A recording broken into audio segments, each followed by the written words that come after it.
Well, hello everyone, and welcome to our week 2 session of Photoshop. I will go ahead and share my screen and talk to you guys all. We are in for a fantastic class. I'm really excited to see the work you guys all come up with this week. I have finished the week 1 grades, and I am loving all the amazing projects that you have turned in. Wow, I'm like super impressed, you guys. Not only did you learn the basics of using the 3 different shape layers in Photoshop, but I see a lot of you, in fact, most of you went above and beyond, and I can tell you experimented with the program on your own. You played a little bit with the brush tools and the texture tools and the adjustment layers. So just give yourselves a pat on the back because you now know Photoshop.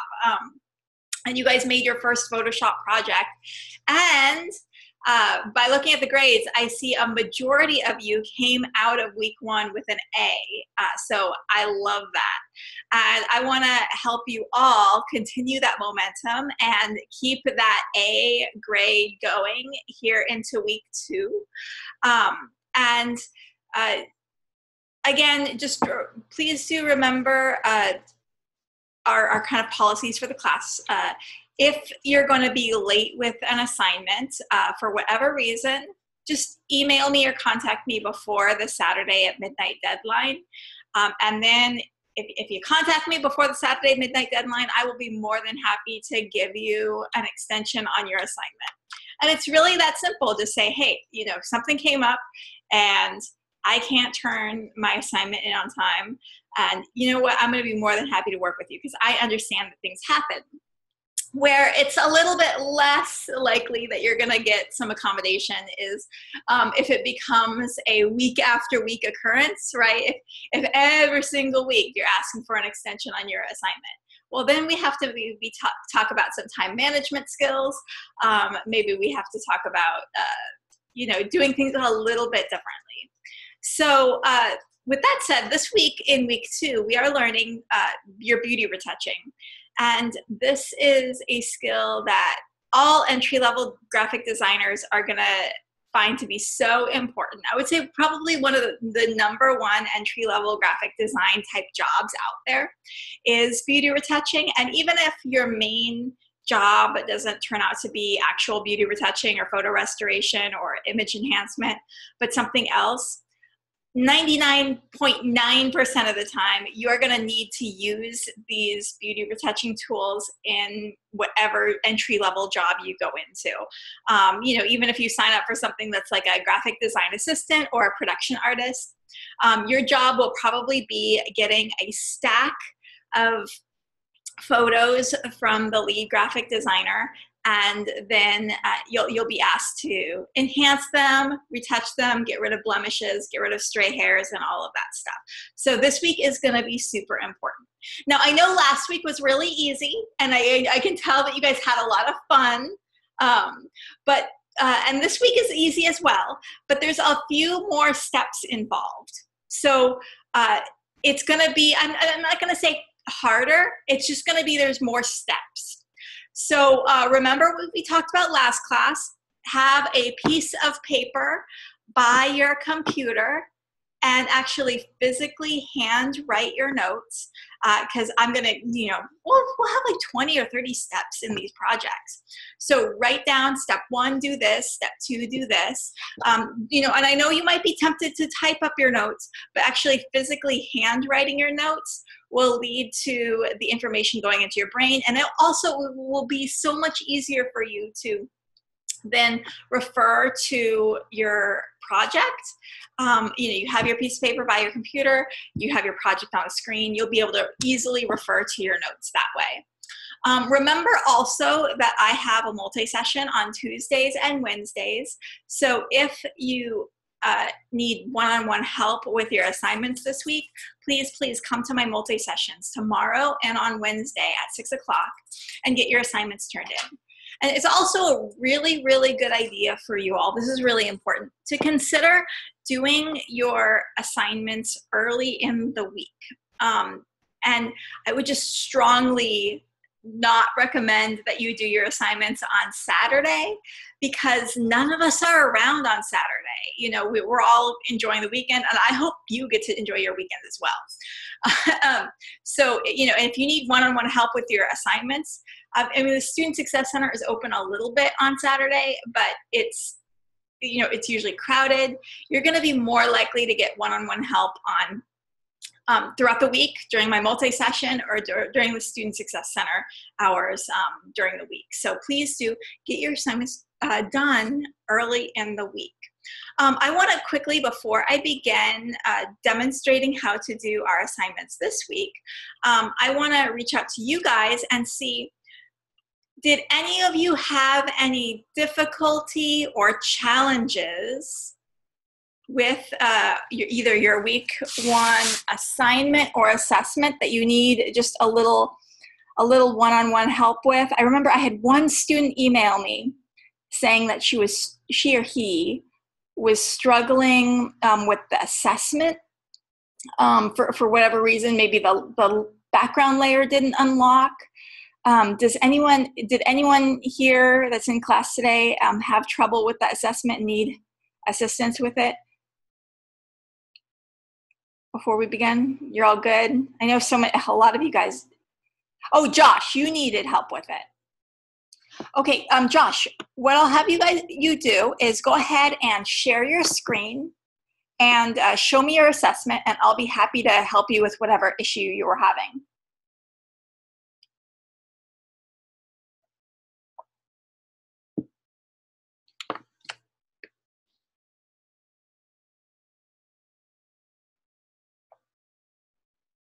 Oh, sure. You want to stay at the end of class? And yeah, I'll be happy to assist you at the end of class, for sure. But if you had an issue, chances are other people had the issue too. And I would, you know, if you want to do it now, it would benefit everyone else to see what the issue is so that we can avoid it later. Okay, cool. And just remember, everyone, it's my goal for each and every one of you to get an A in the class. So if after week 1 your grade dipped below an A, you know, I'm happy to have you redo your assignment. I think a few students maybe had trouble with the discussion. Maybe they forgot to post the 2 discussion responses. Maybe they forgot to put it in APA format. So if you want to resubmit your discussion from week 1 to bring your grade up, to put those cited sources in there, to put the APA citation in there, hey, as long as you get that in by Wednesday, I'll be more than happy to accept your resubmission. Because, you know, this is your first class, this is your first design class, and you want to be able to come out of your first class with a grade that you're feeling really good about, so that you can continue into your next classes, into your harder classes, with that strong, you know, feeling good about the program and your grade. So just know that I'm willing to do whatever I can to help you bring your grade up to where you want it to be. This is what we're going to be talking about this week. We're going to talk about retouching tools, like I mentioned. We're going to learn about adjustment layers, which we played with a little bit in week 1, and we're going to discuss different techniques for recreating those pixels in Photoshop. So using things like spot healing and clone stamp, even liquify, to create and recreate things.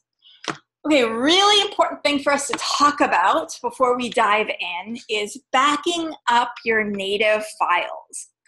So in week 1, you guys turned in a JPEG for your week 1 assignment and assessment, and then you were asked to save on your computer a PSD file. And that PSD file, that Photoshop document file, that is your native file format. That means that's the format associated with the Photoshop program. The .psd, and if you want to write that down, .psd equals Photoshop document. And that is your native file format that has all of your layers on it. That is the file that you can edit and make changes to. You can't make changes to a JPEG because it's flattened. It doesn't have any of your layers anymore, and it's compressed. So it doesn't have the same high quality as the .psd. So you want to make sure that not just with your week 1 assignment, but your week 2, week 3, week 4, you want to make sure those native files are saved not just on your computer, but in separate locations. So you might have an external hard drive. You should have, ideally, an external hard drive. It might just be a little USB thumb drive. It might be an external hard drive, like a terabyte drive.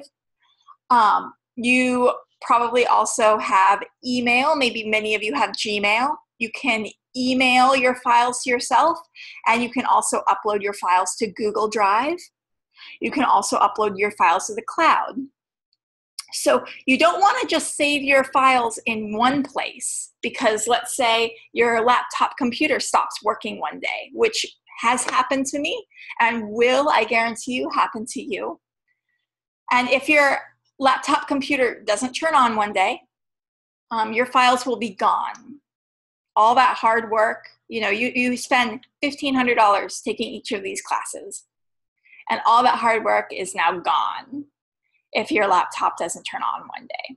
So that's why you want to save your files onto an external hard drive in addition to your laptop. And ideally, if you want to play it really safe, save your files into a third location, such as the cloud, such as Google Drive. Because, what if your external hard drive stops working one day? Then you have your files safe on your laptop. Let's say your house burns down and both your laptop and your hard drive are gone. Then you have your files saved on the cloud. Okay, so backing up your work into, and ideally 3 different locations, is really, really important. So we're going to talk about retouching this week. Yay, which is so fun and so important for your career. So you feel free to jot down these notes, and then be prepared to get a piece of paper ready when I actually go into the retouching demo itself, because I'm going to go step by step and you want to write these down. So when retouching, you want to make all of your changes on separate layers. That way, if you make a mistake on one layer, or you simply think that you can redo it over again to make it better, it's easy to delete that layer. It's easy to erase that layer. It's easy to make changes to that layer. If you make all of your changes on the background, then you can't make edits to it. Use the eyeball icon next to each layer to turn your changes on and off. View your project zoomed in really close so you can see all the details. View it zoomed far away so that you can see how it looks all together. Show your before and after to someone else, because sometimes we're so close to looking at our work that we don't see our own mistakes. But getting a fresh pair of eyes on our project will enable us to have someone else see maybe an area that we didn't notice. Maybe we made something look smudgy. Maybe it doesn't look as realistic as it could look. And then for color correction, which we're going to talk about quite a bit, take a look at the highlights and the shadows. So your highlights, that means the light parts of your picture, should always be white, and your shadows should always be pure black. If your highlights are kind of pink and your shadows are kind of yellow, then that lets you know that you need to adjust the color until those highlights go white and those shadows go black. Okay? So let's venture into our week 2 assignment. Any questions at all before I dive into this? Because I'm going to be talking and demonstrating the week 2 assignment for the next 30 minutes. So if you have any questions before I dive in, feel free to post them in the chat and I'll address them.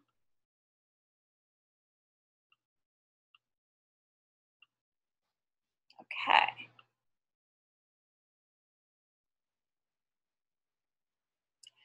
So with all of your assignments, make sure that you pay attention to the rubric. Because with the week 1 assignment, like 99.9% of students always end up getting an A on the week 1 assignments because they're easy. But the students who don't get an A, it's not necessarily because they aren't good at design or they're not good at Photoshop. The students who don't get an A just simply weren't paying attention to the rubric. They didn't see that they had to use 3 different shape layers. They didn't see that they had to make it the correct size and the correct resolution.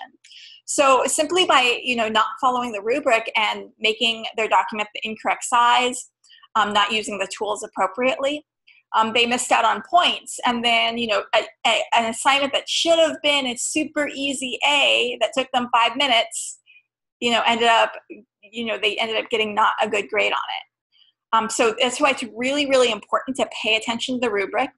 And with this assignment here, we're doing 2 images, okay? So it's very important that you submit 2 images. It's very important on the images that you submit that you use an adjustment layer to adjust the coloring, that you use spot healing and clone stamping, and that you use 1 additional tool of your choice. Okay, and you need to do all 3 of those things on 2 separate images in order to earn full credit. And you want to make sure that you also submit JPEGs, right? I think that was probably the #1 reason students who should have gotten 120 points on their assignment got 119 points because they submitted a PSD file instead of a JPEG. You want to submit a JPEG. Alrighty. Something else that you want to do is take a look at the benchmark examples and view how the images should look, okay? Now here are the images. You have 4 to choose from, but you only have to retouch 2. So I'm clicking on each of them. They're going to my downloads folder. And we're going to do just like the assignment states. We're going to use an adjustment layer. We are going to do some clone stamping and some spot healing. And then we're going to use another tool so that we can earn full credit.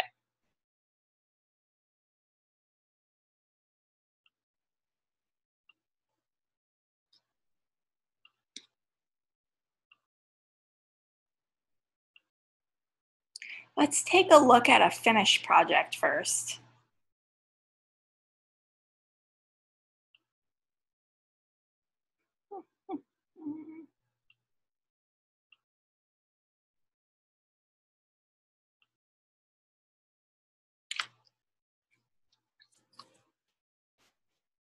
Okay, I'm zooming in and out of this project by hitting Command +. And this is going to enable, Command + is going to enable us to zoom in really, really close so that we can see all those little imperfections. And it's also going to let us zoom in far away. Now, this is what the picture looks like before you do any retouching on it. You can see as we're looking at it, there's some pimples on there, which we all have, part of life. We have some stray hairs that are kind of going across her forehead and across her back. We have some makeup smudges.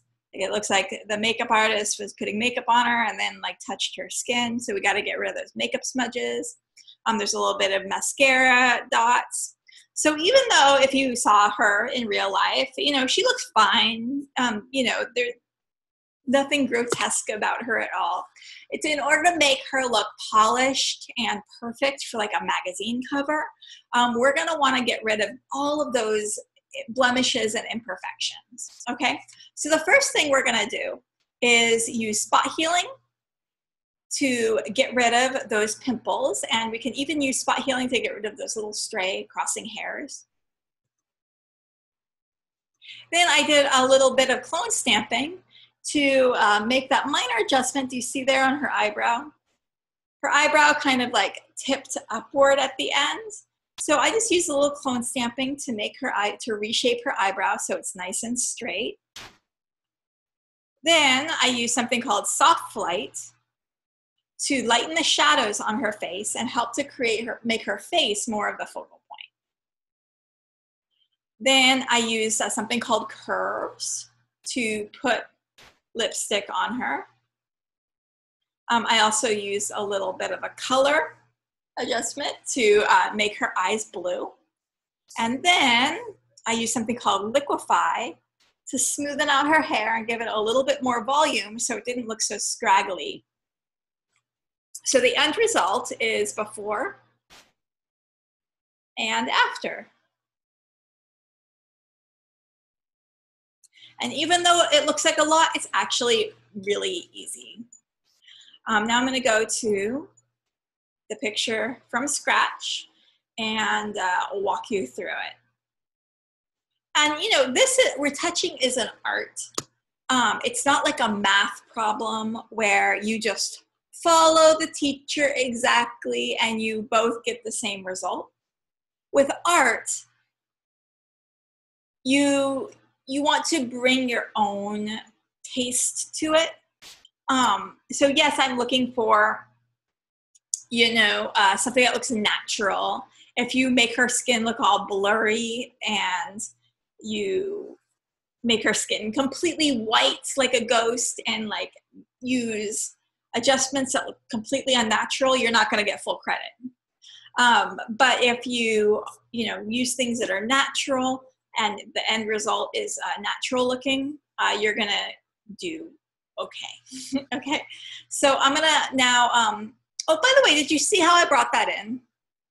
You know, I know in week 1, we made a new document first. We went file new, made a new document. With this assignment though, you're not making a new document first. You're going to file, open. Everyone write that down. So get out your paper, your notes, your pen, your pencil, and write down step 1, file, open. Click on your image in your downloads folder and then click open. Now I want to zoom in because I want to get up close and see all the details. So I'm going to hit Command plus sign and Command plus sign. So write that down, Command plus sign to zoom in. Now I'm going to make a new layer. And I can do that by either hitting Shift Command N, Shift Command N, or Shift Control N if you're on a PC. Shift Command N if you're on a Mac, Shift Control N if you're on a PC. And you're gonna wanna write that down. Now the first frequently asked question I get from students, pay attention here, this is really important. Students will say, I'm using my spot healing tool. They'll go over to their Band-Aid tool over here in your tool panel. It looks like a little Band-Aid with like a dotted circle behind it. That's the spot healing tool.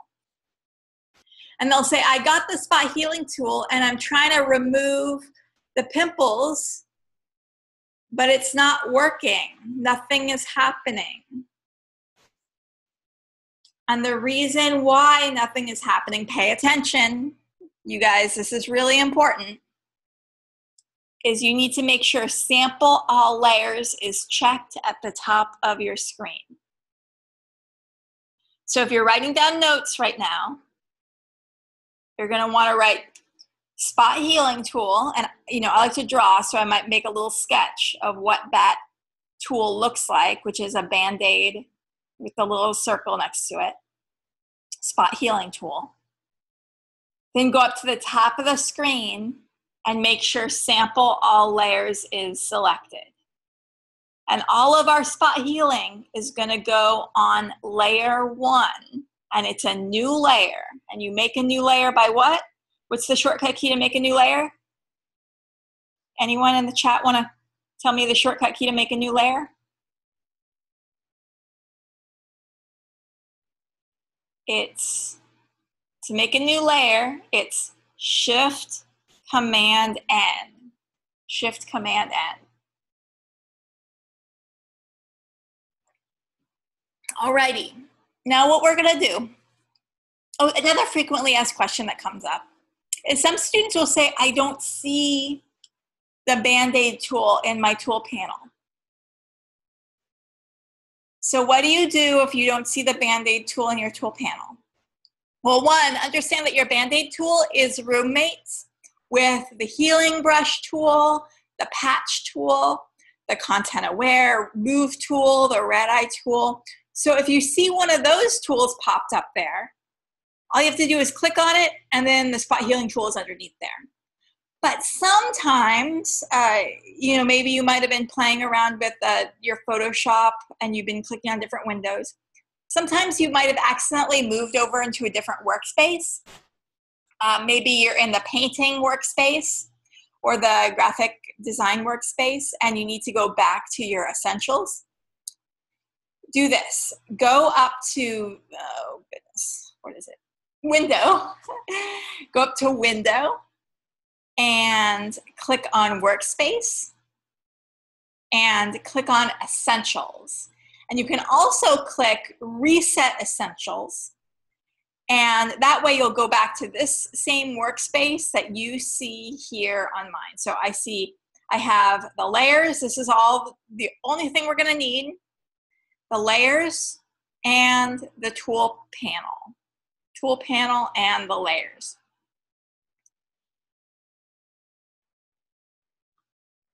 So just to show you what sometimes happens is if you go to Window, Workspace, and then you accidentally are on 3D. Nope. Window, Workspace, Painting. Well, sometimes, it didn't do it this time, but sometimes it resets your tool panel and then all of your tools that were associated with retouching and stuff are gone.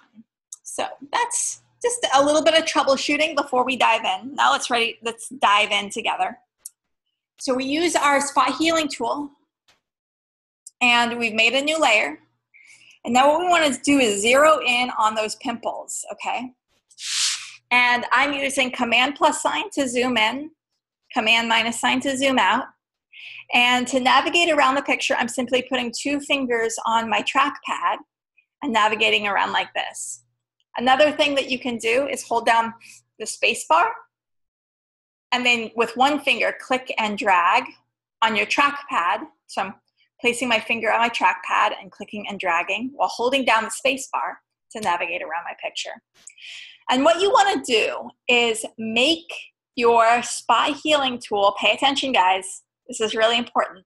You want to make your spot healing tool the same size, slightly larger than the pimple.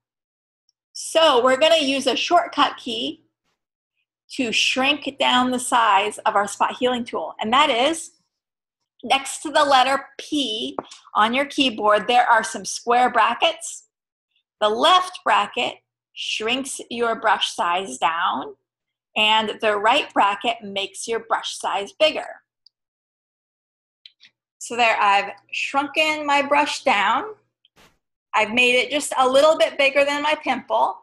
And now I'm going to click and scrub a little back and forth, and ta-da, gotten rid of the pimple. And so we're going to do that. We're going to make our brush about the same size as the pimples that we're going to get rid of, and we're going to scrub over it. Now there's a couple of options available. We have content aware and we have proximity match. Now I'm on content aware, and you'll notice it kind of blurs things a little bit. Content aware is great for getting rid of objects that are slightly out of focus in the background of your picture. But the skin has a lot of texture to it, and it's kind of making our skin a little bit too blurry.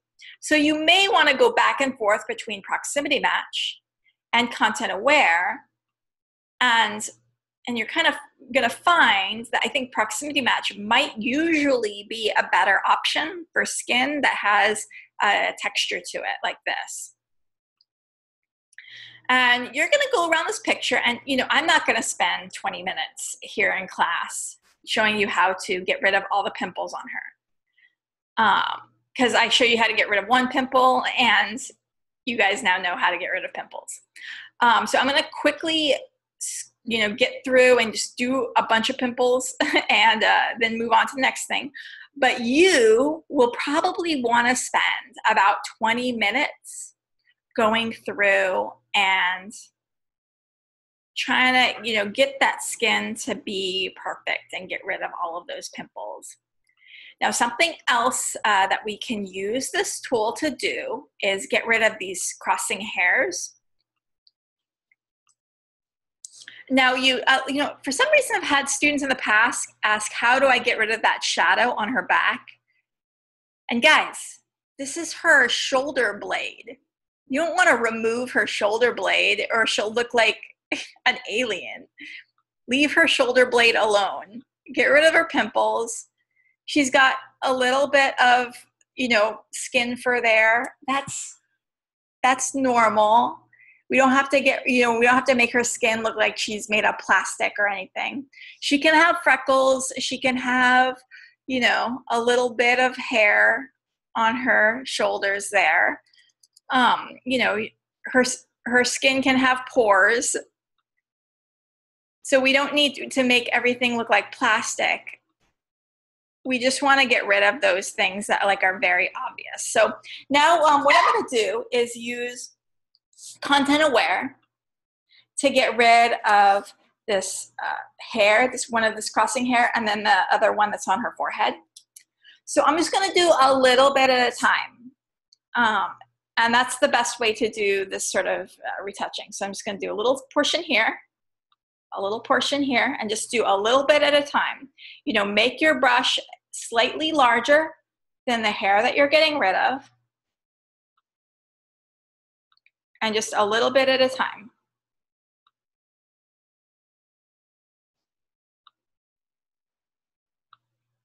See, and isn't this fun, you guys? Like now you can make all of your photos and stuff look like magazine ready.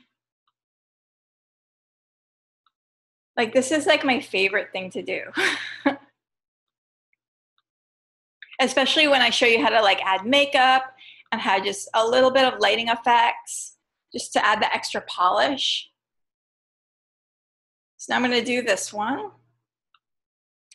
So just a little bit of time. And so now as I've zoomed in, you can also see those little makeup smudges on her forehead and on her cheek, those kind of dark brownish gray areas. Like sometimes when makeup artists are, you know, painting, working on a model and stuff, they don't wipe off their fingers and they're like touching the model's face to like change the angle and stuff, and then they get these little makeup smudges. So we got to get rid of that.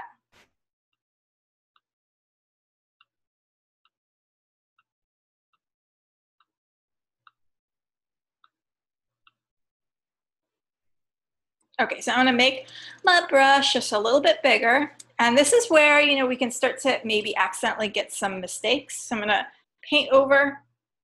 That actually didn't turn out too bad. Paint over the makeup smudge. But let me show you sometimes how it can go wrong.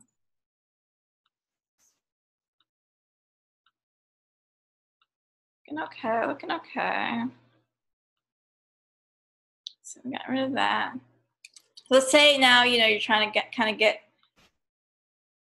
things under here done, and see, this is the kind of mistake that happens sometimes, where you're going along and you're retouching things and all of a sudden you get something weird looking, right?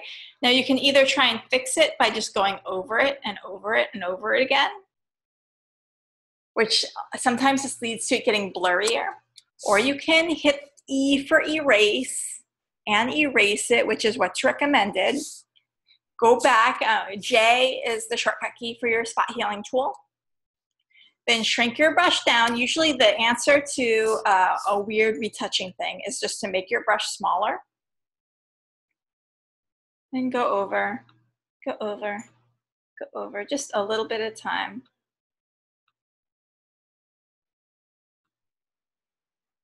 You can do the same over here, just a little at a time. And then periodically zoom out and zoom in. Looks like there's a little bit of a little weirdness right here. So I'm going to hit E for erase. J, I'm just going to go back and do it again. There we go.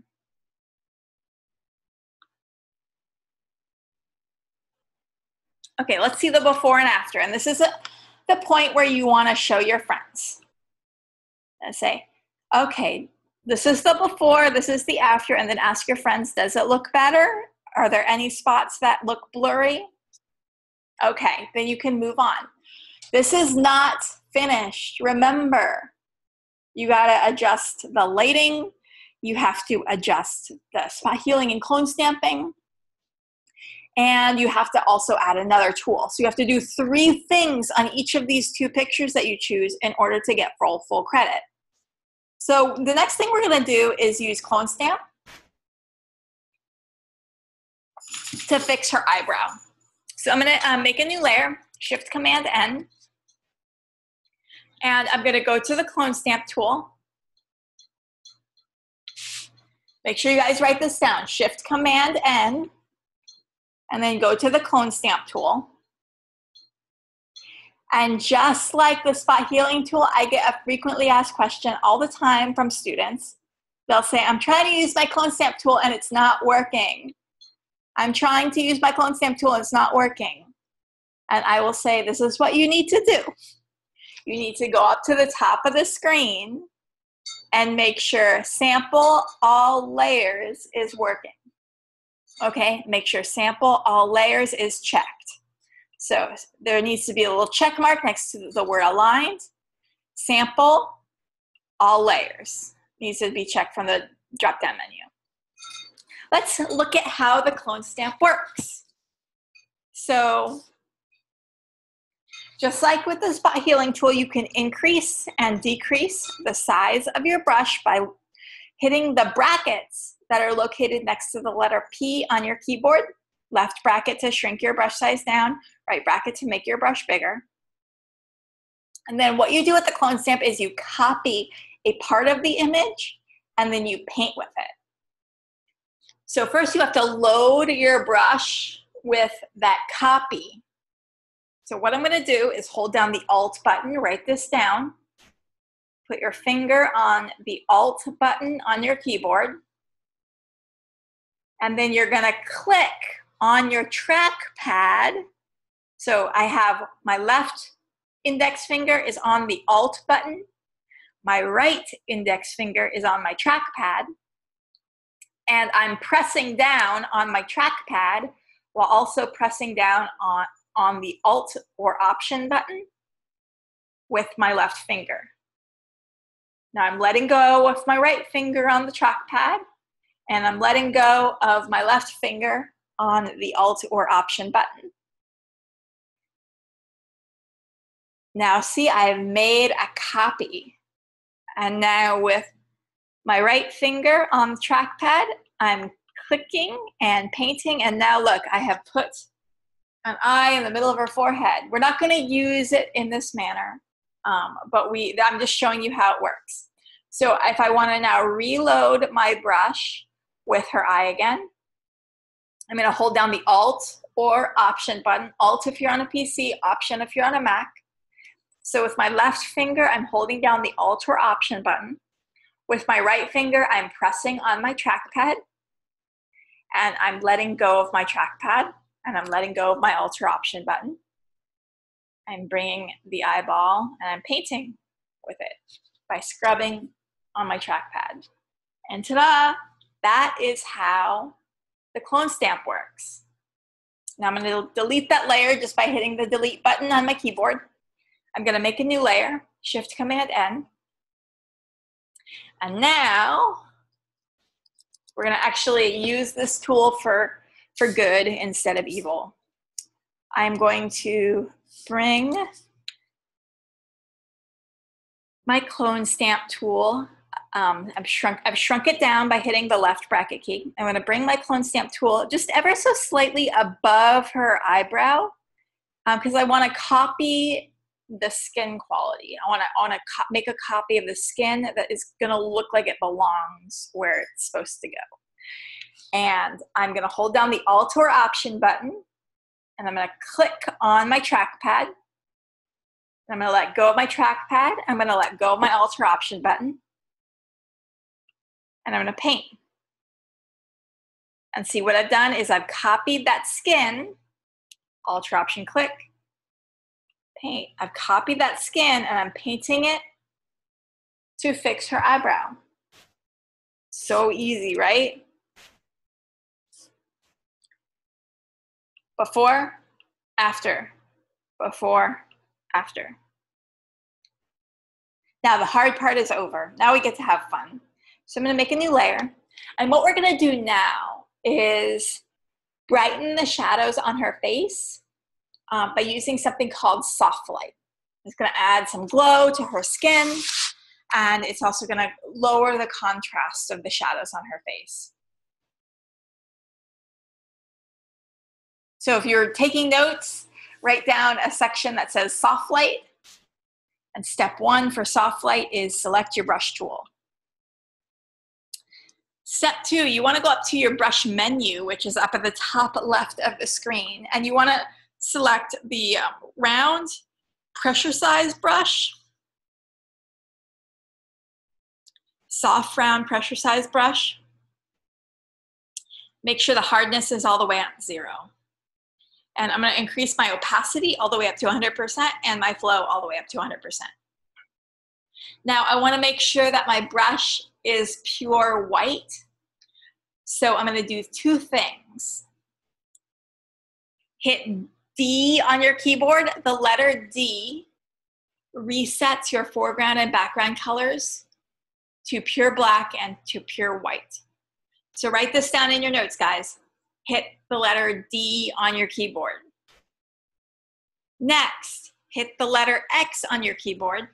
That toggles your foreground and background colors. And so you'll notice now, white is my foreground color. This is what you want. Pure white needs to be your foreground color. Now I'm going to increase the size of my brush by using the brackets, which are located next to the letter P on my keyboard. I'm using the right bracket to make my brush slightly larger than her forehead.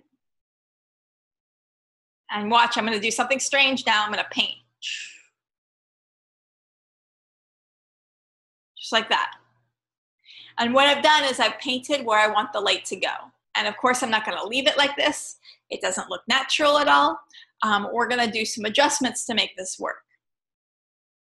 So first, we're going to go to the blending mode. Right now we're on normal.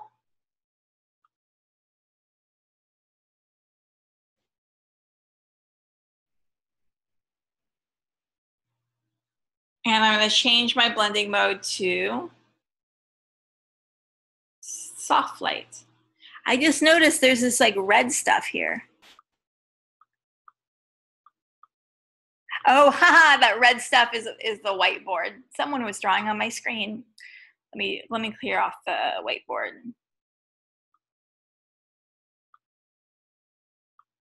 There we go.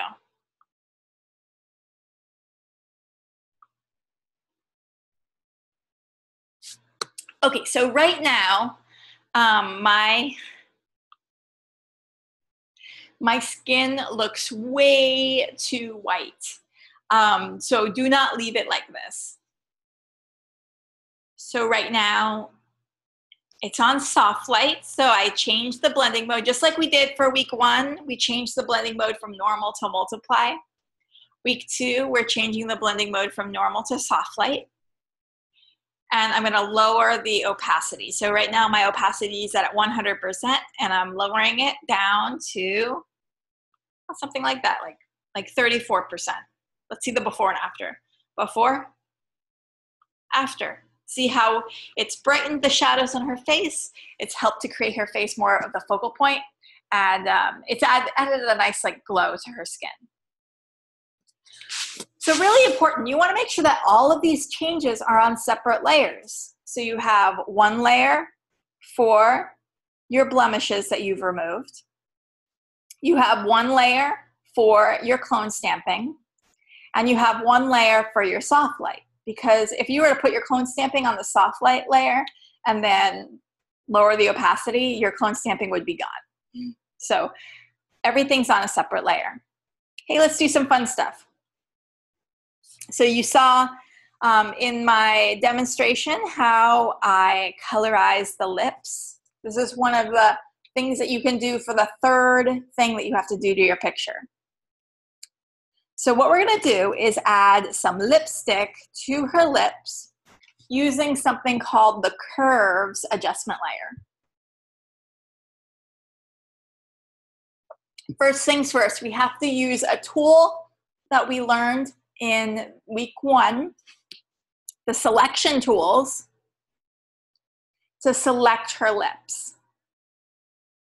So I'm going to select the lasso tool, just a regular standard lasso tool. I'm going to make sure a new selection is selected up at the top of the screen. And as I draw my selection, I'm staying inside the lip line. I know it will be tempting to draw on the lip line, and it might even be tempting to draw outside the lip line, but then she will look like a clown and it will be bad. So we're staying inside the lip line, and I'm just using my finger on the trackpad to do this.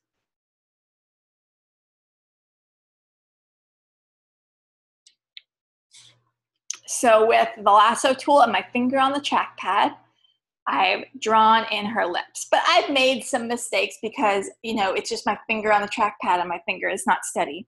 So I need to add a little bit more here. So I'm going to go up to the top of the screen and click the Add to Selection icon, which is the 2 boxes linked together. And I am going to draw like that. Now I need to remove her lip ring from the selection. So I'm going to go up here to the top of the screen, and I'm going to click the Subtract from Selection option, which is the gray box that is intersecting the light colored box. And now I'm going to go like this.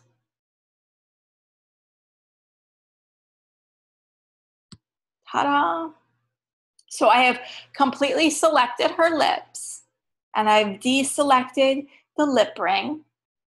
And now I'm going to use an adjustment layer called Curves. I'm going to go to the circle that's light on one side, dark on the other at the bottom of the layer panel. I'm going to select Curves.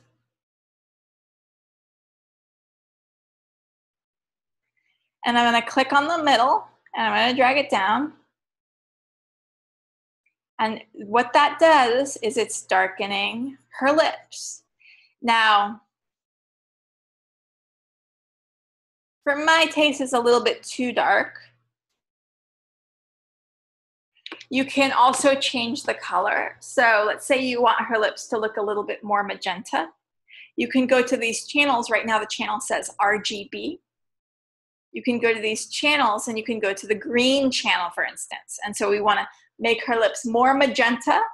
That means we decrease the amount of green, and see now her lips are looking more magenta.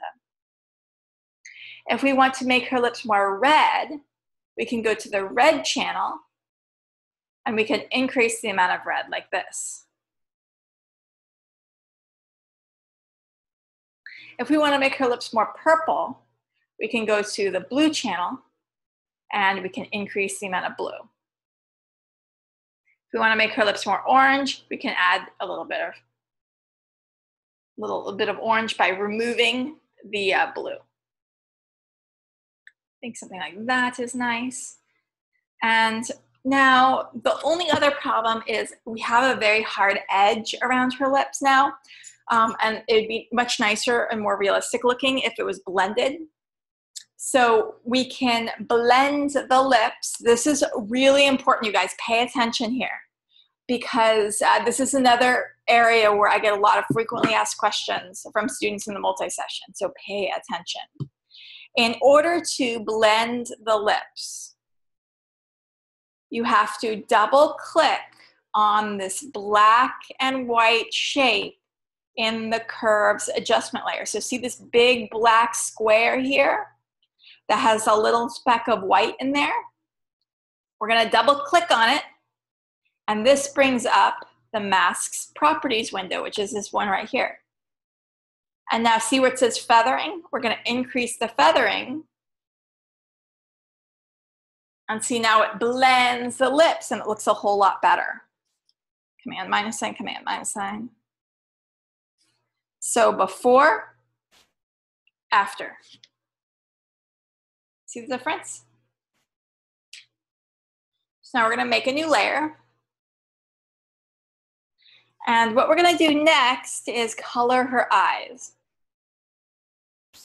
And this is really easy, really fun, and a tool that's very easy to use. But you want to make sure with all of your tools that you make a new layer first. Always make a new layer. So I'm going to go to my brush tool. This is my regular paintbrush tool. I'm going to shrink it down so that it's about the size of her iris. And I'm going to go to my color swatches here. So I'm going to set my foreground color to, how about purple? Make her eyes purple. And I'm not going to paint over her pupil. I'm just going to paint inside the iris. Do not leave it like this, guys. This does not look natural. We're going to have to do one more step in order for this to look natural, okay? Do not leave it like this. So I've painted her irises purple. And now I'm going to go to make sure my layer 5 is selected. I'm going to go to the blending modes. Right now, the normal blending mode is selected. And from this drop-down menu here, I'm going to click on the word normal. I'm going to click on the word normal, and I'm going to change it to color, which is at the very bottom.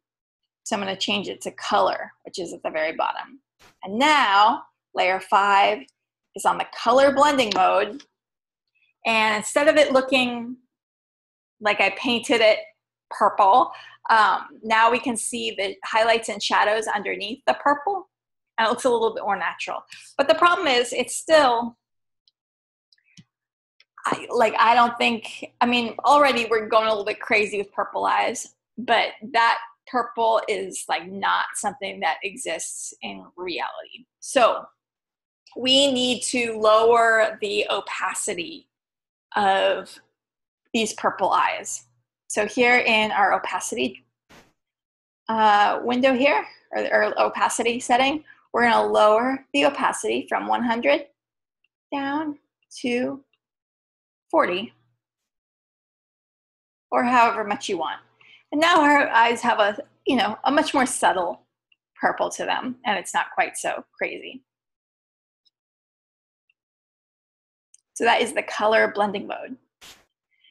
Now, finally, we're going to use Liquify. And here's the thing. So I'm going to use Liquify to smoothen out her hair and give it a little bit more volume. I've seen so many students make Liquify look not good. And very overdone. So I would much rather have you leave the picture here looking like this than take a pretty good looking picture and then just destroy it using Liquify because you didn't take the care to make the Liquify look good. So Liquify is a little bit of an art. So you want to do it artfully. So step 1, we're going to merge all of our layers together, but we don't want to delete them. So write this down, you guys. This is really important. Shift, Command, Option, E. That's 4 keys. Write this down. Shift, Command, Option, E. If you are on a PC, it's going to be Shift, Control, Option, Alt, E. Shift, Control, Alt, E if you're on a PC. Shift, Command, Option, E if you're on a Mac. And now, I'm going to go up to the top of the screen where it says Filter, and I'm going to go to Liquify.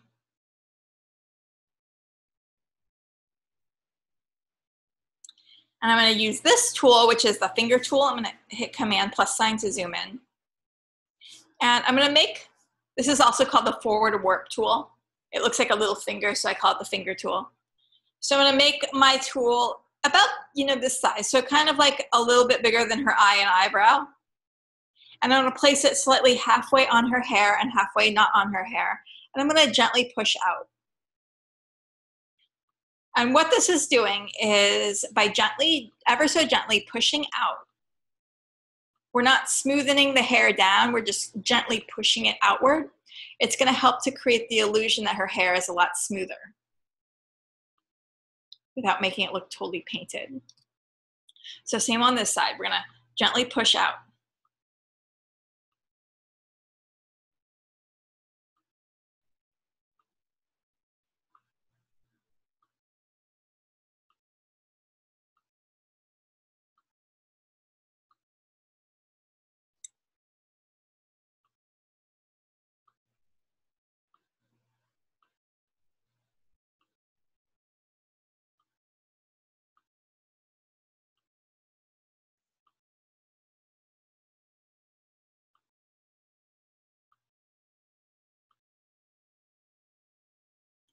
I can slightly push it in here.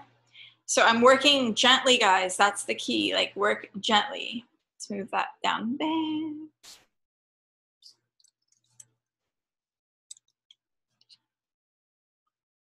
And you don't have to get rid of every hair. You don't have to make it look like perfect.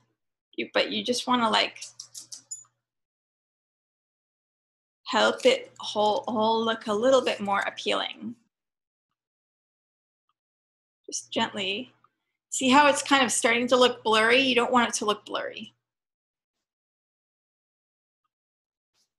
So let's see the before and after. Before, after.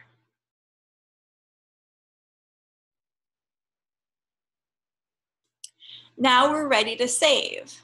Oh, and by the way, let's look at the whole before and after. And you can do this by holding down the option button and clicking on the eyeball on the bottommost layer. Before, after. And you want to ask yourself, does the after picture look better? Hopefully it does. Now we're going to save it. So you're always going to save the native file format, but you're going to be turning in the JPEG. So I'm going to go to File, Save As.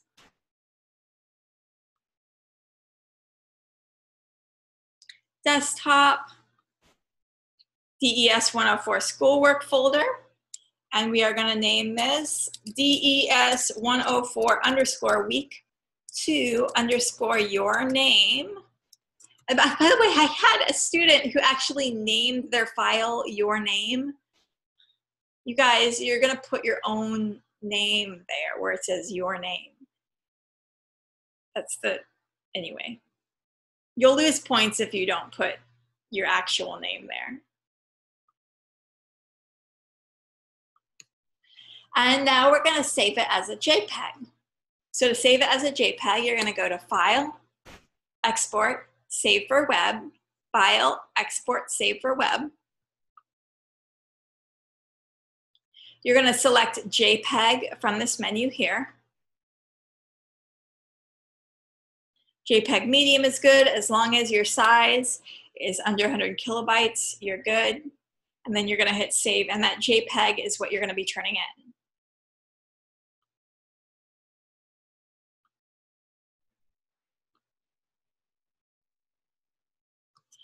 Cool, let's look at, remember, you have to do 2 images. You have to do 2 images for this assignment. So we're going to go to File, Open. Let's look at this guy. So this guy has a color correction issue. What color do you see a lot of here in this picture?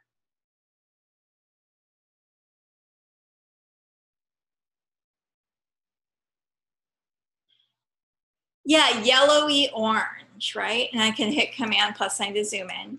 Like you can tell his tag should definitely be white, but it's actually very yellow. So I'm going to go to the circle that's light on one side, dark on the other at the bottom of the layer panel. And we're going to select color balance. This is an adjustment layer. So the adjustment layers are found in the circle that's light on one side, dark on the other at the bottom of the layer panel. And we are going to select color balance. Write this down, guys. Step 1,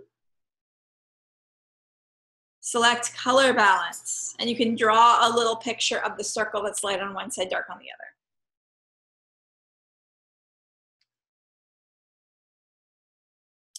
Now I'm going to drag my slider away from yellow and into blue, all the way as far as it will go. Now, as we got rid of that yellow, we can still see there is a lot of red, right? So we're going to get rid of that excess red by dragging our slider away from red and just slightly into cyan. We don't want to go over here. We don't want to make him green. But just about like there, where he starts to look less red. The problem is there's still a lot of yellow in this picture, but we've gone as far as we can go, right? So we have to go to the highlights. So right now, see where it says tone, mid-tones? Write this down, guys. The next step is to select highlights from the drop-down menu. Select highlights from the drop-down menu. We're going to drag it again into blue all the way. And now, right now, we have the red and cyan slider. We're going to drag it into the cyan slider until it's white, right about there. So the midtones are like your medium values in your picture, like your skin tones. And your highlights are your light values, like, you know, the light areas of your image, like the white background.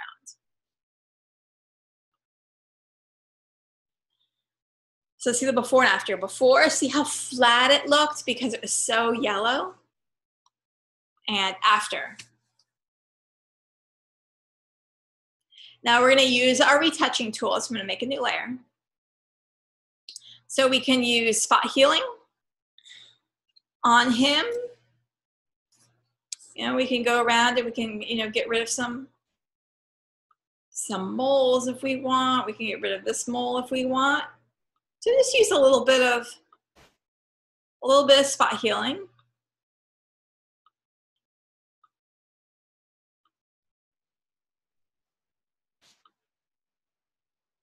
If you see any pimples or anything like that. This picture is relatively low quality, so not a whole lot of issues. And then the other thing that we want to get rid of is this tag here because it just distracts. It's so distracting. So we're going to use our clone stamp tool to get rid of the tag. Clone stamp.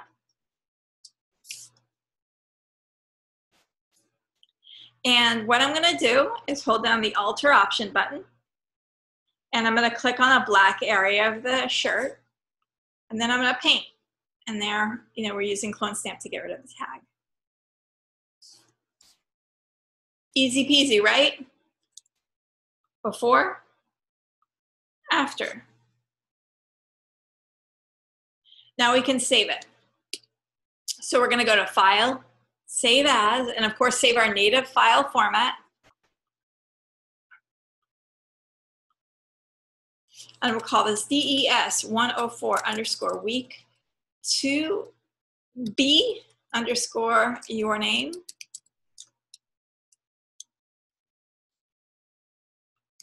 And then we're going to save this as a JPEG by going to File, Export, Save for Web.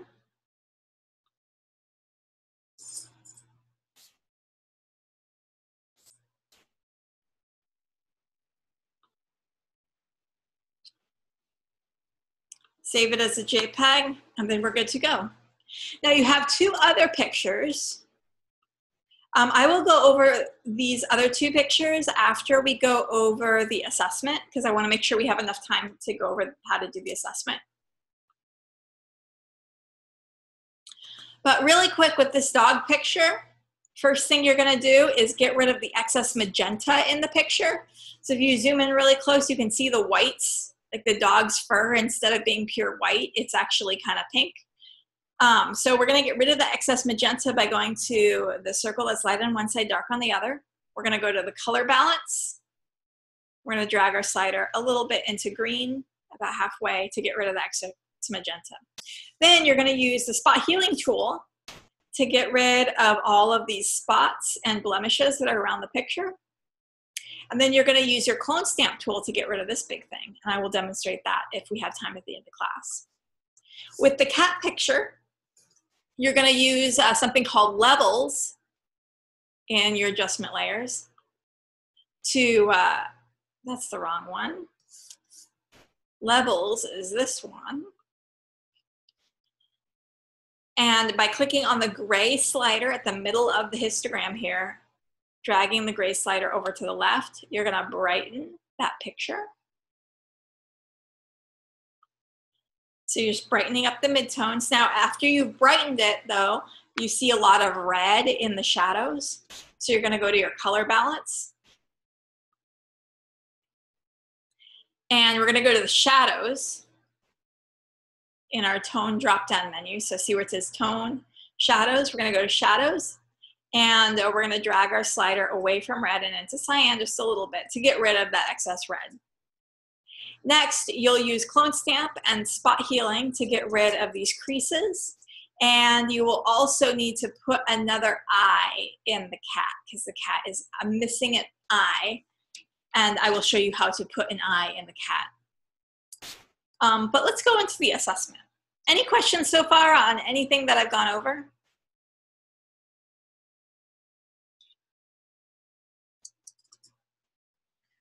Please think of any questions if you guys have any. My throat is getting really dry. But I will push through and I'll do this assessment, and then I might get a drink of water because my tongue is like parched. And then, yeah, and then we'll go over the other portions of the assignment. So on our assessment, what you're doing, and again, always look at the rubric, guys. You're gonna select the headscarf on this picture. You're gonna colorize it solidly. It's gonna be colorized with one color. You're gonna add a gradient, not a gradient map, but an actual gradient to make a vignette. And you're gonna add a photo filter over it. So make sure you do all those things or else you won't earn full credit. So we are going to download this picture here by clicking on it.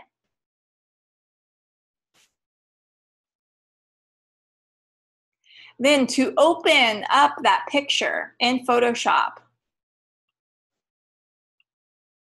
in your downloads folder, you can hold down the control button while you click with your finger on the trackpad. And then you click open with Photoshop. That's one way to open it. Another way to open it is to go to File, Open, and then browse to the file. Alrighty, so step one, we have to select the headscarf. And there's a couple different ways to do it. The quick selection tool might be your best bet. So let's look at the quick selection tool. It is a paintbrush with a little kind of dotted line behind it. And once you have the quick selection tool selected, you're going to go up to the top of the screen and just select the first option, which is the paintbrush by itself. That's just a new selection tool. Let's zoom in nice and close on the headscarf and increase our brush size a little bit. And what I'm going to do is just kind of, and see it kind of paints in a selection.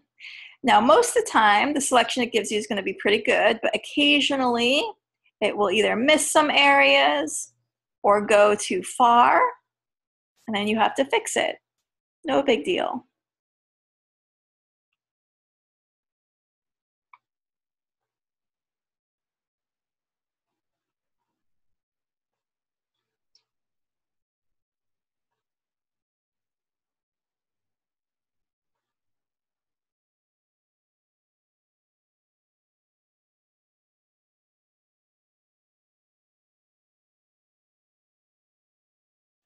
Now, see here, there's a few little parts that I missed.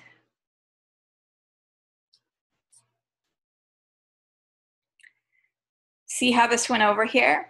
So we're gonna have to go to this brush that says subtract from selection. Paint, paint, paint.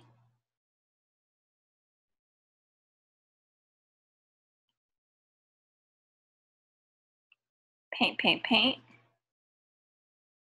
This part here we missed, so we're gonna click add to selection up at the top of the screen.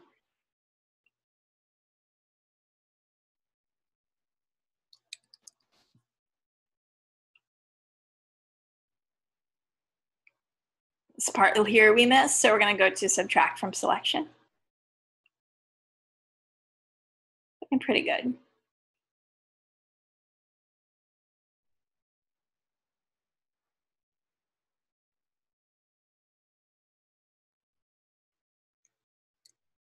Okay, now we're gonna colorize it with a solid color by going to the circle that's light on one side, dark on the other. Click on it, we're gonna click solid color. And we can, and we can see already all the parts that we missed. Yikes. But we can select whatever solid color we want. And we can continue to fix our adjustments. So this here, this black and white shape here, that's our selection. I'm gonna option click. So that's what we're working with. That's called the layer mask. We're gonna learn a whole lot about layer masks in week 3. I'm gonna get my brush out, and we wanna get a nice hard edged brush. And we want to paint with white. So I'm gonna hit X on my keyboard to toggle my foreground and background colors, and see now white is my foreground color. And with my brush and my color fill black and white layer selected there, I'm gonna paint in the parts that I missed. So every time I'm painting with white here, look, I'm painting in the parts that I accidentally missed.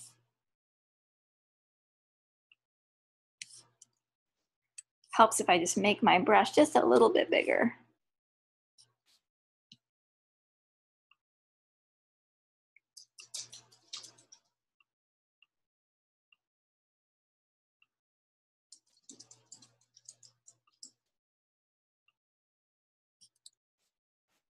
Okay, so I got the headscarf completely selected.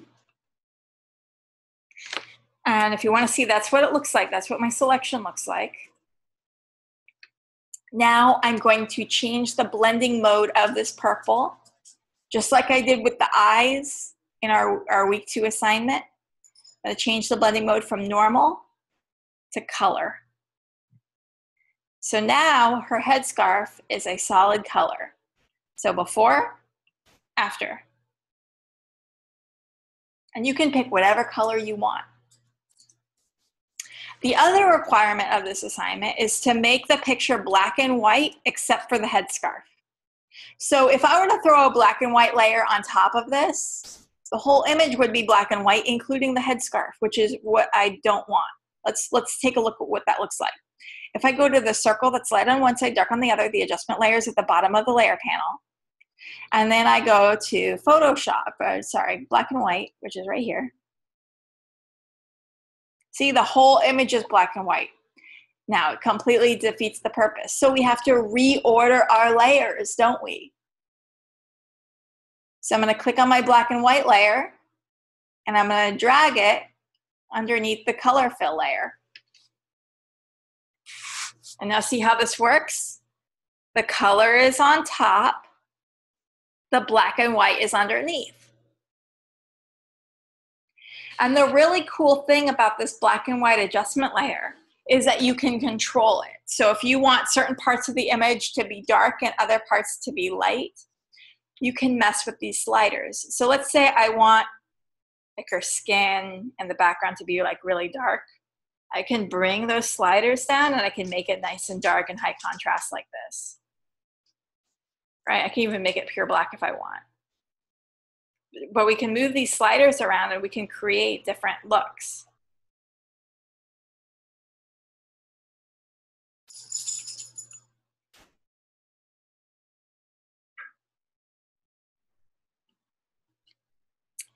Now, another thing that you have to do is add a vignette.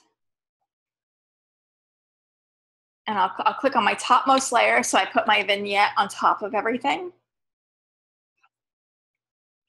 I'm going to go to the circle that's light on one side, dark on the other at the bottom of the layer panel.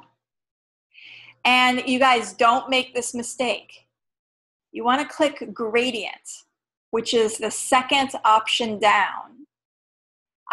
Last term I had about 2 students who didn't select gradient. They selected gradient map, which is at the very bottom.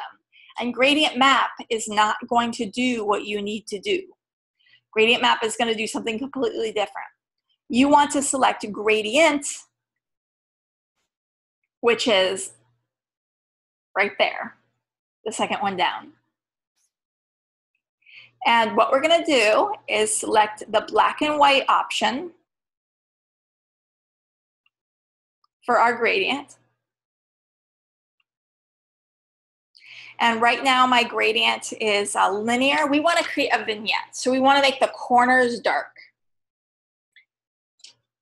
So I'm going to change my style.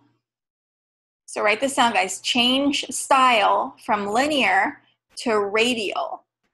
Change style from linear to radial.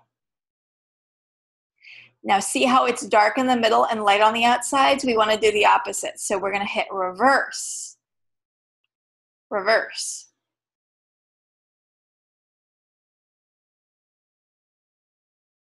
And now if you want, you can increase the scale. So it's like that. And so what we're creating is a vignette where the corners are dark and the middle is going to be not dark. But you can't see it, can you? Because it's pure black and pure white. But we learned a tool in week 1 that lets us make white transparent, and that was multiply. So we're going to change our blending mode from normal. So see where it says normal here? We're going to change it from normal to multiply.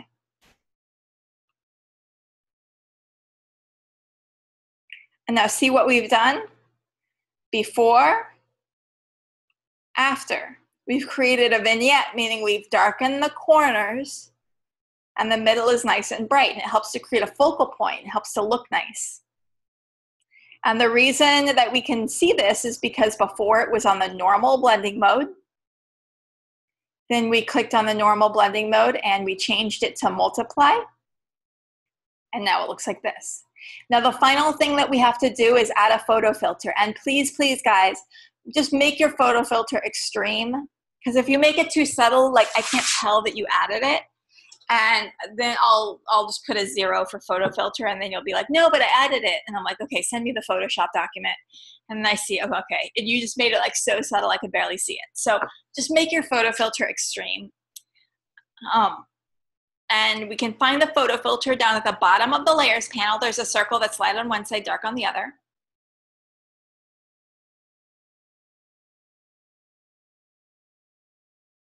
And we're going to look for the word that says photo filter. Here it is.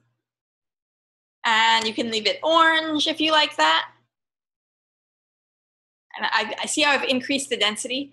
This is what I want you to do so I can actually see the photo filter.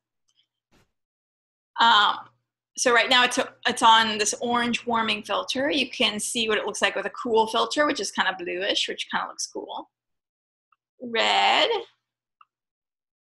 Cyan. So feel free to pick whatever photo filter you want. And then you're going to save it. So of course you're going to save your native file format.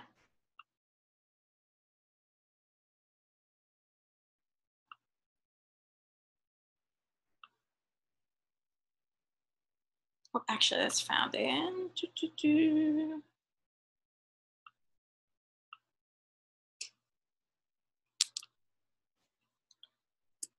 So we're called DES104week2 assessments _ your name .psd. And then we're also going to save the JPEG. So we're going to go to File, Export, save for web, file, export, save for web, JPEG, save, and the JPEG is what you're going to be turning in. And you guys, if I were you, I would just take a screenshot right now of my screen so you can see exactly how the layers ought to work. And you can take a screenshot of my screen by hitting Shift-Command-3. Shift-Command-3 if you're on a Mac, or just hit print screen if you're on a PC. Now this is your assessment, guys. So does anyone have any questions about this? Does anyone want me to go over anything? Are you clear on this?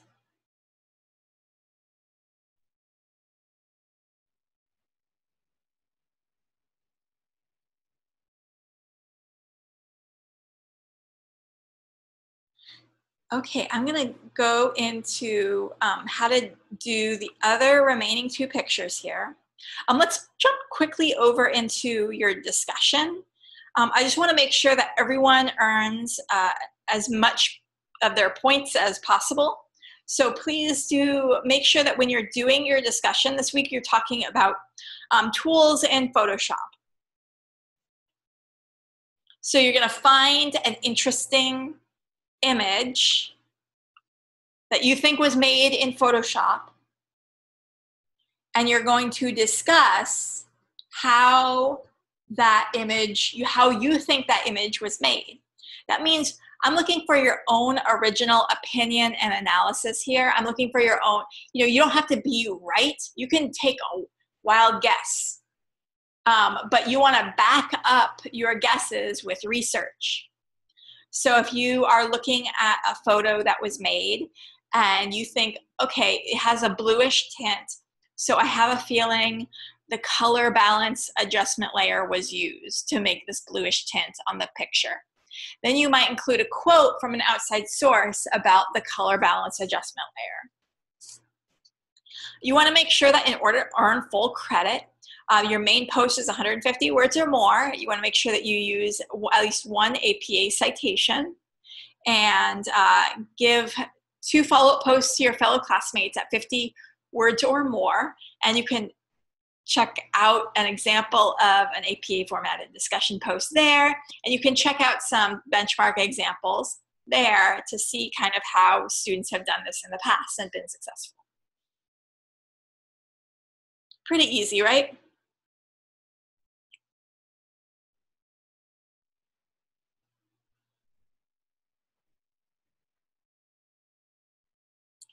Okay, like I said, I'm gonna get a drink of water because my throat is really dry, and then I will finish talking about the 2 other pictures that you guys have to do. But I thought I'd also share with you guys a little bit of inspiration, because I'm sure you're eager to see some professional level Photoshop work, because this is what you guys are gonna be doing for your career. So let's take a look at some professional Photoshop work, and let's get a little bit inspired while your teacher drinks some water.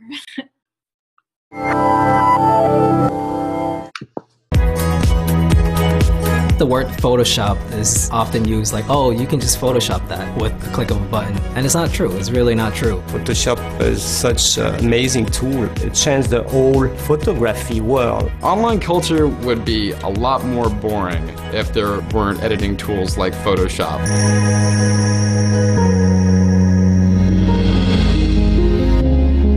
A lot of people feel that because you pass some work through Photoshop or digital, the process is not as valid that it's going to be with a click of a button, which is a big misconception.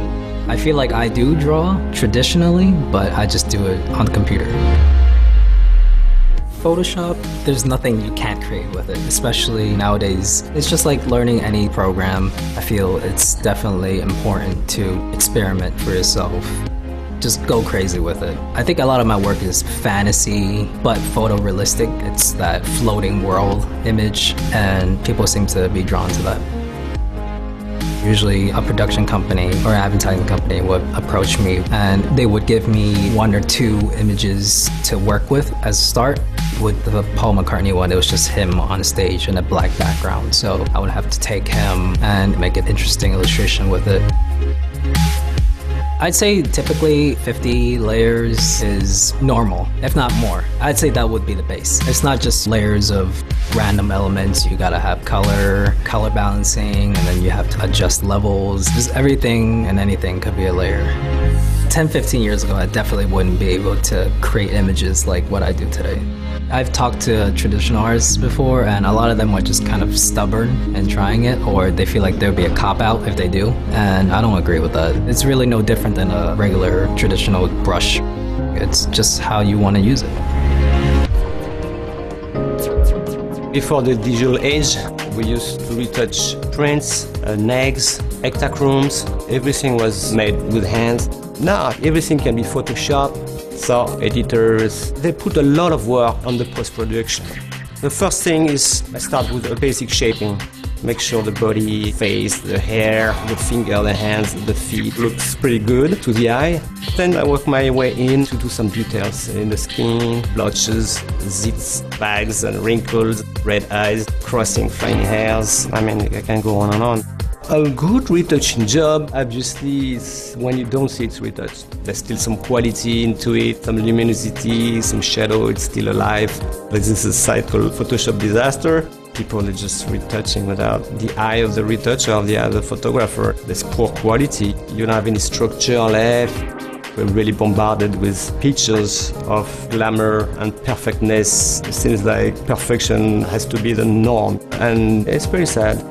I do believe those images impact our definition of beauty, but the trend changes and the beauty keeps changing over time. There's a saying, beauty is in the eye of the beholder, which I believe is true. I think we can separate between like the commercial beauty and the artistic beauty. Photoshop has evolved along with remix culture in a very interesting way. It's become a dominant way to be able to illustrate their sense of humor or what they find is funny, what their ethics are. And images are much easier to spread than a blog post. Sometimes Photoshop memes can be a very simple way of communicating, but other times I think they can be quite deep and complicated. Casually Pepper Sprayed Cop, for example, was a meme that originated from this photograph of a police officer who was pepper spraying some Occupy protesters on campus. And a lot of people use this meme to make a statement about police brutality or to publicly humiliate Lieutenant John Pike. There's a really recent Photoshop meme called Thumbs and Ammo, in which movie stills having an actor holding a gun has the gun replaced with a thumbs up hand signal. And this one actually requires some very significant Photoshop abilities. And some people have said that it's an interesting way to make a statement about gun control or have an anti-gun sentiment. I'd say Photoshop has been empowering for people. It gives them the ability to humble celebrities like Beyonce's unflattering photos or politicians. And previously, people didn't really have such a way to get their voice heard in these regards. So these tools have really helped users to be able to interact with media and change it into whatever way they want.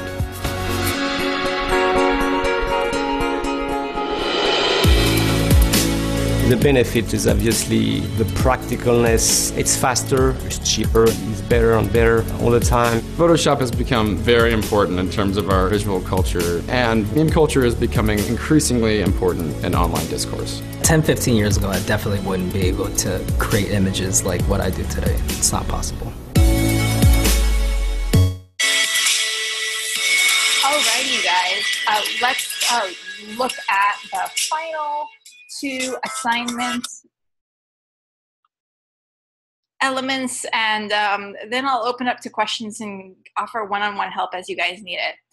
So we want to make sure that after we've done our color balance on this dog picture, to make a new layer, Shift Command N, and then we're going to use our spot healing tool to go around and scrub, scrub, scrub over these little dots here.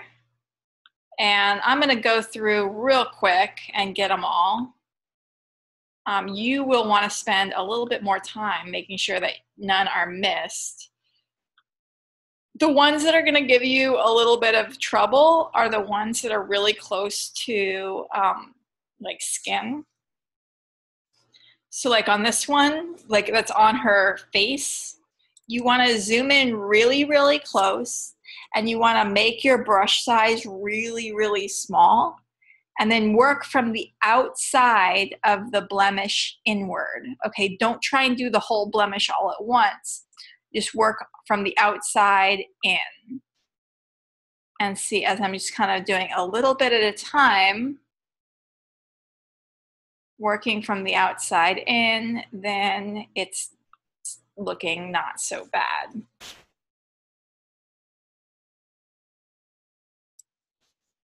Right, you just kind of keep on going over it till it starts to look good. All right, so areas like this where it's like really close to the skin and there's like a clear deviation, that's going to give you a little bit of trouble. Now the other area that's going to give you big trouble is the big white spot.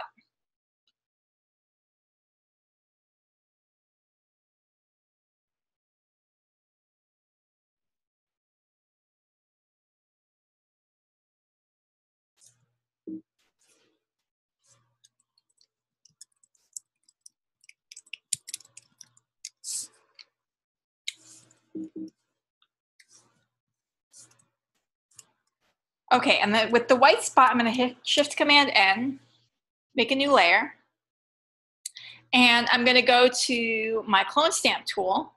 And what we're going to do is, with the clone stamp tool, we're going to steal other parts of the image to paint it over the white spot.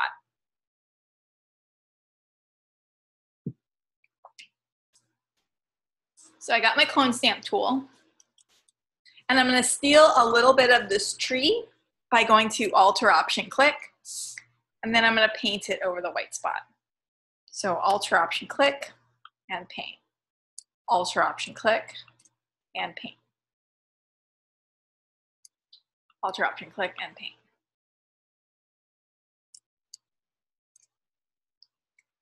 Alt or Option click, and I'm going to paint back here.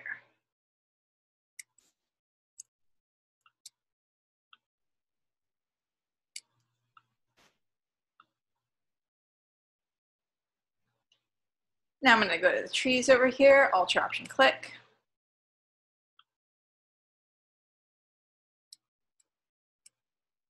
So I'm stealing some trees, Alt or Option click. Stealing more trees, Alt or Option click. And see what I'm doing here? I'm just filling in this white spot with trees. I can steal even some of this stuff back here. I'm creating a whole scene back here that looks natural. Now see how we have some trouble? I've got some ear there.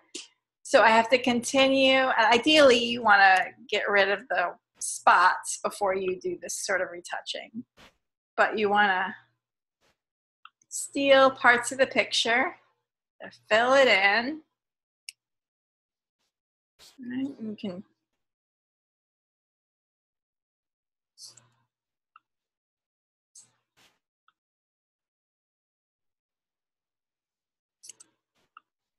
steal, steal, steal like this. Cool. Now with the cat, we can use a clone stamp to get rid of quite a lot. So I can Alt or Option click.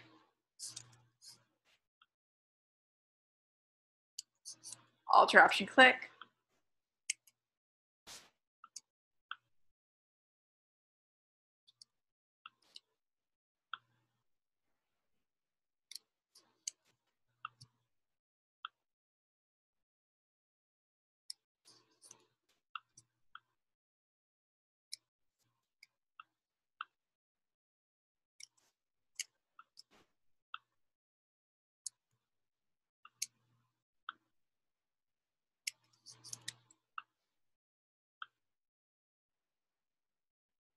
Go, conceal some fur here. And then we can steal some of this.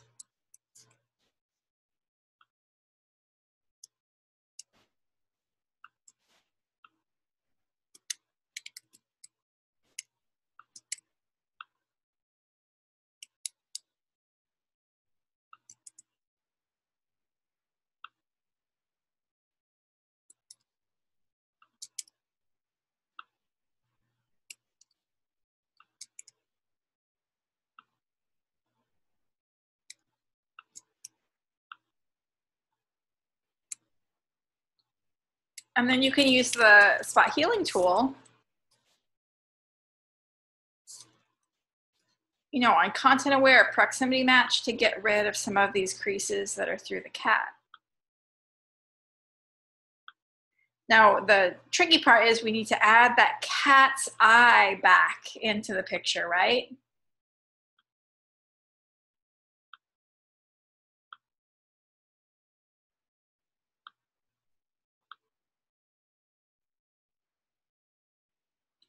So I'm going to use our clone stamp tool to make take a picture, to make a sample of the cat's eye, make a new layer, go back to my clone stamp tool, and using a soft edge brush, I'm going to place my cursor over the cat's eye. I'm going to hold down the Alter Option button, and then on my trackpad, I'm going to click with my finger. I'm going to go over here and scrub, scrub, scrub, paint, paint, paint. But you can see the cat's eye is pointing the wrong direction, so we need to flip it. And to flip it, we're going to go up to Edit, Transform, Flip Horizontal, Edit, Transform, Flip Horizontal.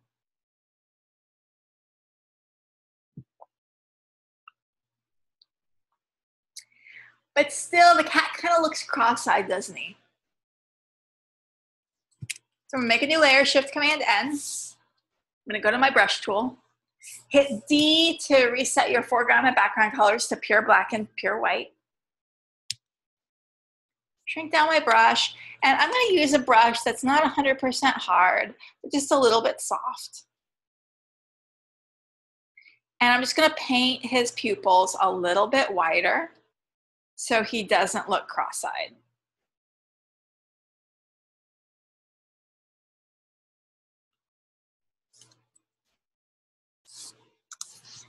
And the cat picture is honestly the hardest picture. So if I were you, I would pick the woman picture and the man picture, or the man picture and the dog picture. Before, after, before, after.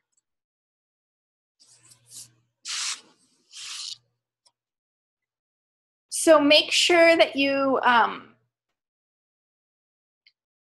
when you're retouching, make all of your changes on separate layers. Use the eyeball to see your changes before and after. View your project, both zoomed in and zoomed out. Show it to a friend to get a friend's feedback. When you're doing color correction, pay attention to those highlights and pay attention to those shadows.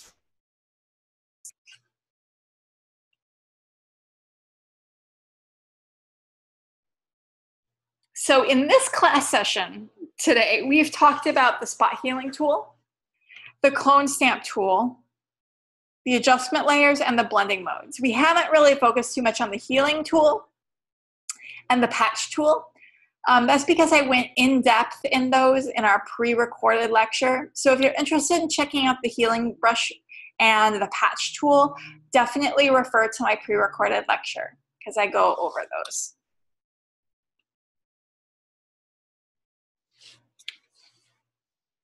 So for your adjustment layers, do pay attention to which adjustment layers are going to be appropriate for the given subject. On that woman picture, you don't really need to brighten her up a whole lot. As you saw, using soft light just brightened it up enough, and you didn't need to do any color correction to it because it was fine. But on the man picture, we needed to use the color balance tool to get rid of the excess yellow. And we needed to make sure that we used it on both the midtones and the highlights. Now in the dog picture, all we had to do is get rid of the excess magenta in the midtones using color balance. And in the cat picture, we had to use levels, and we had to use color balance to get rid of the excess red that showed up in the shadows.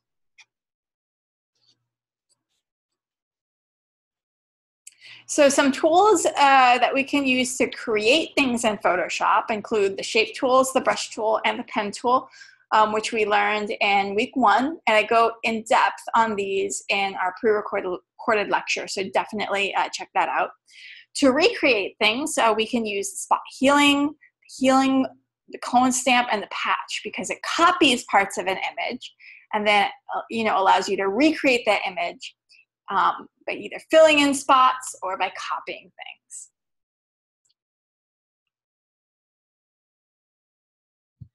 We use adjustment layers to create the color pop effect in our assessment. And the color pop effect is very common in graphic design. It's where you make the whole image grayscale, but you have one part of the image nice and colorized. So this is the color pop effect. And so the adjustment layers that we used included the gradient, the photo filter, the black and white adjustment layer, and the color fill. So 4 different adjustment layers to create this effect.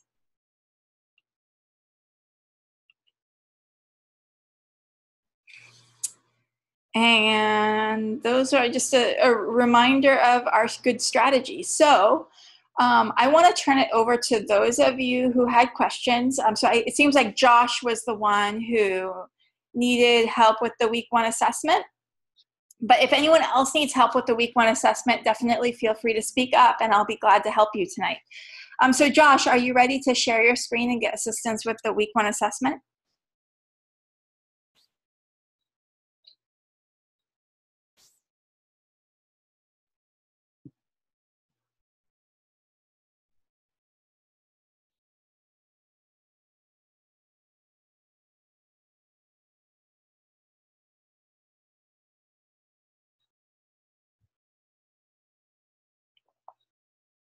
And does anyone else have any questions? I don't know if Josh is still here. No, Josh left. Oh my goodness.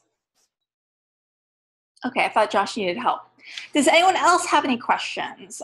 Can I help anyone with their assessment, with their assignment, with this week's work, with last week's work? Speak now. This is what I'm here for.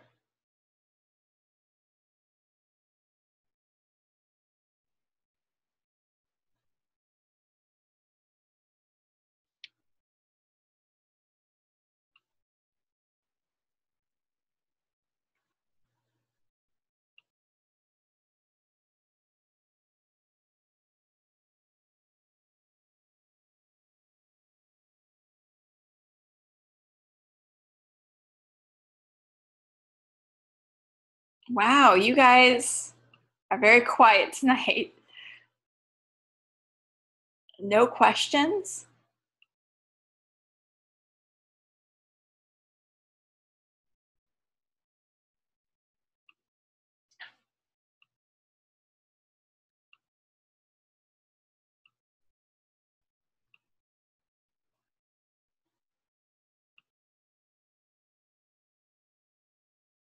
Okay, you will. Perfect. Well, since I have a little bit of time to kill here, I thought I'd show you guys someone who is just like you, who is a student and who is at your level, making their portfolio.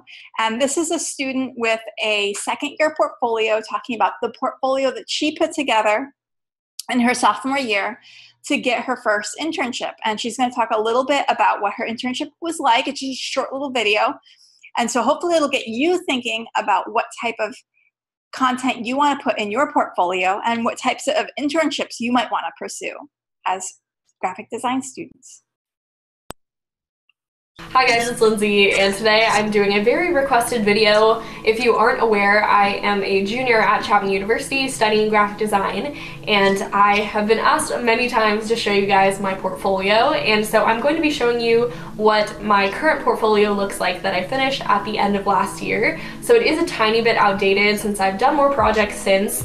This is the finished portfolio that I used to apply to my internship that I had this past summer with Too Faced. But before we get into any of that, I wanted to give a quick shout out to Squarespace for sponsoring this video, which I think is very fitting because when it comes to applying to jobs, internships, even colleges, having a portfolio, having a website, having business cards, these are all important aspects that you can use just to make yourself appear more professional, show your work in the best light, and things like that. And if you're not familiar with Squarespace, it is an all-in-one platform for creating websites and online stores, and it seriously just makes it so easy. They have a ton of pretty templates. They just completely take the overwhelming, daunting idea of having your own website and just make it something super accessible. And so that's something I really like about them. Click the link below for a free trial of Squarespace, and you can also get 10% off of your first purchase. Now onto my portfolio. I'm just going to be going through the PDF that I have, and once again, it is not perfect. This is old, and my next one will be better. So this is everything that I finished as of last year, and I do still like it, but there are definitely a lot of things about it that I would change. So for the cover page, I basically just have my name and this photo that Taylor Krause took for me. It's one of my favorites, and I just have like a little description of myself. Onto the first spread, I have an about section of myself and a couple paragraphs about where I'm from and my background with art and all of that, and I have a quote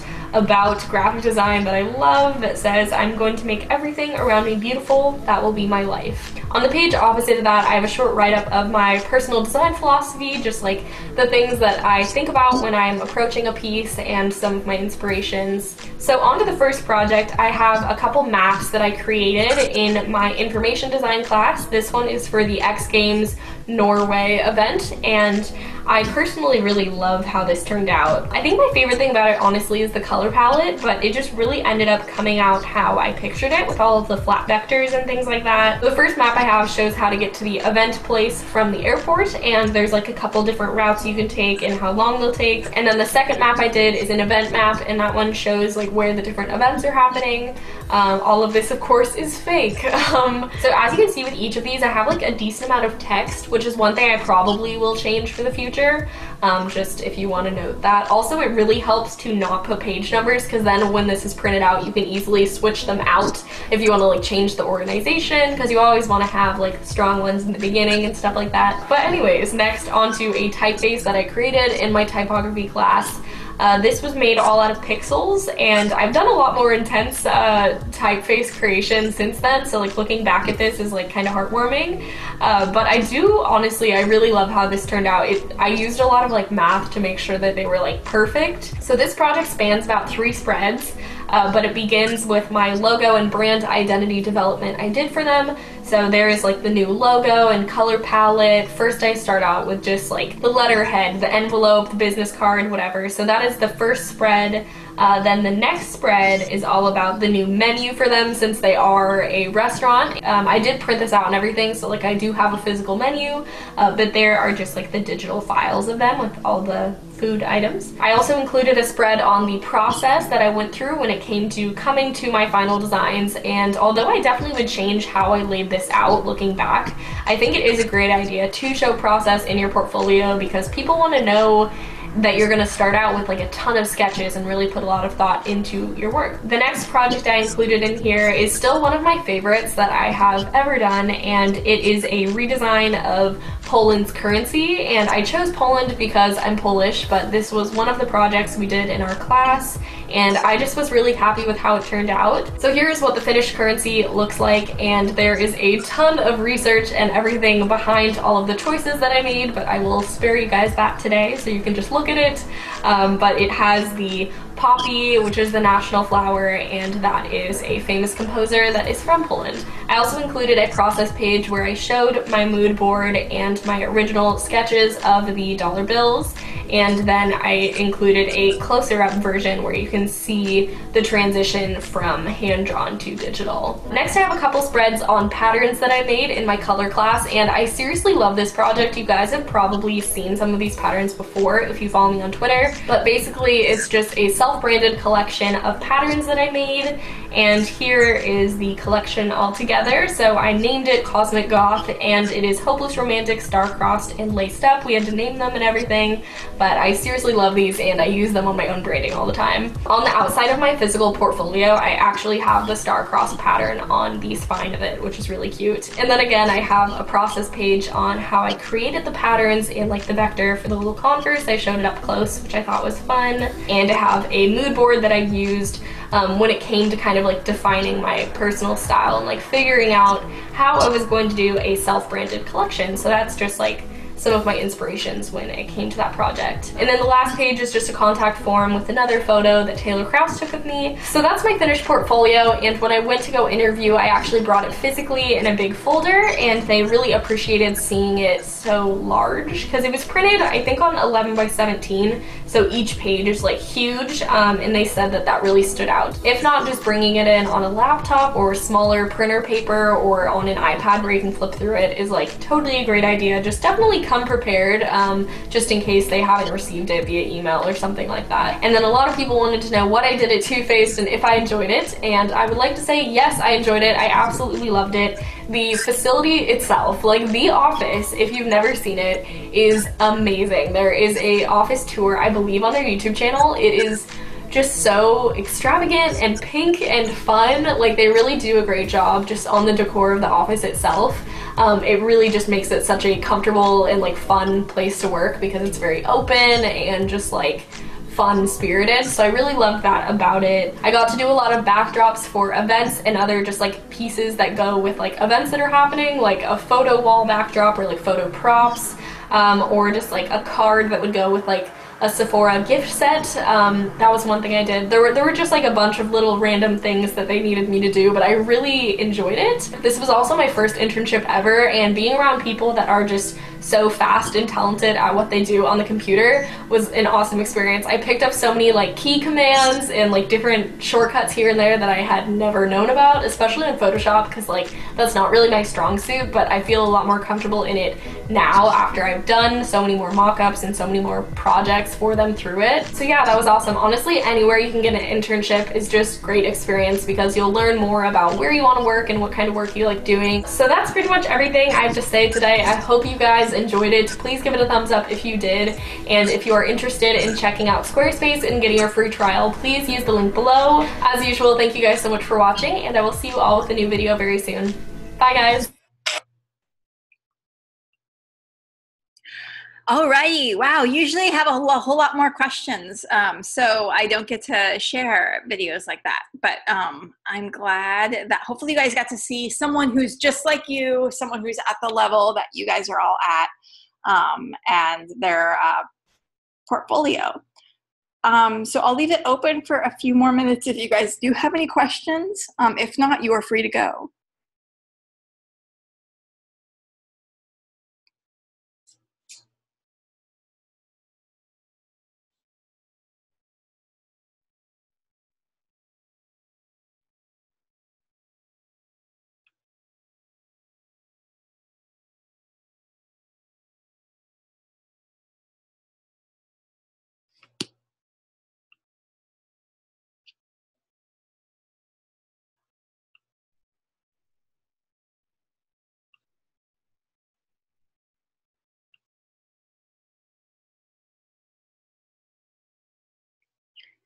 Alrighty, so no questions from anyone. Awesome, well, have a good night, and feel free to email me if you guys get stuck with anything. That's what I'm here for. I want you all to get A's. Come to the multi-session if you need help, and enjoy the rest of your evening, everyone.